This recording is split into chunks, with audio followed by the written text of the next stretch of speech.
तर नमस्कार मंडळी, आपण आलो आहे मायकाला येवला पैठणी अँड मेन्सवेअरमध्ये. मायकाला येवला पैठणीचा होल्डिंग बोर्ड बघितलाच असेल तुम्ही. या तुम्हाला मध्ये दाखवतो काय असतं ते.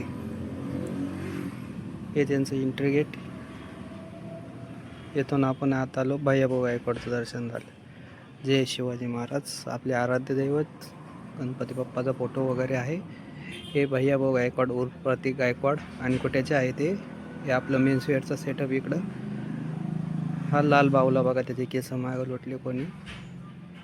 त्याचबरोबर त्याला जोडीला असलेली ही लालपरी. मेन्सवेअरचा सेटअप वगैरे, साड्या वगैरे, त्यांची फोटोशूट वगैरे चालू आहे वाटतं, काहीतरी फोटो काढण्यासाठी. तर चला आपण वरती जाऊ. वरती तुम्हाला दाखवतो आपला पैठणीचा कारखाना पण आहे वरती. इथं खाली साड्यांचं वगैरे. हे वरती पैठणीचे कोण ज्याच्यावर रेशीम गोंधळलेलं असतं. हे सगळं लूम आहेत. आपली लूम जिथं आपण वर्क करतो. हे ऑलचा नग चालू इथे. हे बघत शकता तुम्ही डिझाईन कशी असते. खाली पेपर लावून वर वर्क होते. चला तर आपण आपल्या कामाकडे जाऊ. सान्नी करायची आज आपल्याला. हे सगळं सान्नीचं सेटअप रेडी झालं आहे. आता जोडलेलं आहे आपण धागे. सान्नी चालू झाली आपल्याला. पहिले किनार सांधल्या जाते. किनारमध्ये जाड राहते काढायला, त्याला नखी म्हणतात.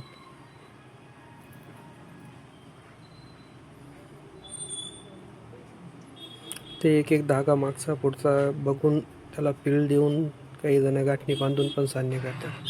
ही किनार कंप्लीट झाली. अशा प्रकारे आपली वगी चालू झाली मधली, त्याला हौद म्हणतात.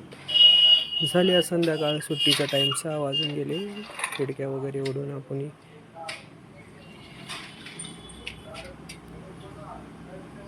लाईट वगैरे बंद करून आपण खाली जाऊ काउंटरवर बसायला.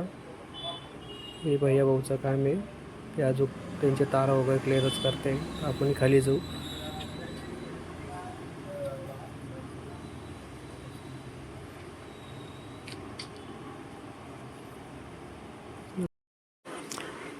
आलो आता खाली आपण. मस्त संध्याकाळचा टाईम आहे. मस्त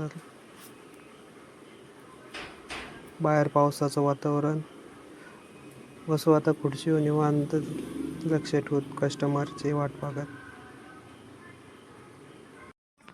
चला घरी जायचा टाईम झाला आता. घराकडे निघू. सर्व लाईट वगैरे व्यवस्थित बंद करून घेतले. काय रात्रीचं कोणाला दिसायला नको शॉपमध्ये. उंदरं मांजरं घुसले तर त्यांना. आलो आता बाहेर पावसाचं वातावरण पण थंड झालंय. शॉपचा हँडल घेतलं भिंगवायला. घराघर घराघर घराघर घराघर कुलपा लावून घेऊ मस्त. काय भरोसा कोणाचा रात्री काय करून जाईल. व्यवस्थित कुलपा वगैरे लावून निघाले घराकडे. मध्ये जायचं कोणाला पाणीपुरी घेऊन येऊन घरी. चालले पाणीपुरी घेऊन. खड्डे खुड्डे बघत निघाले घराकडे. आईला पाणीपुरी बनवायला लावली.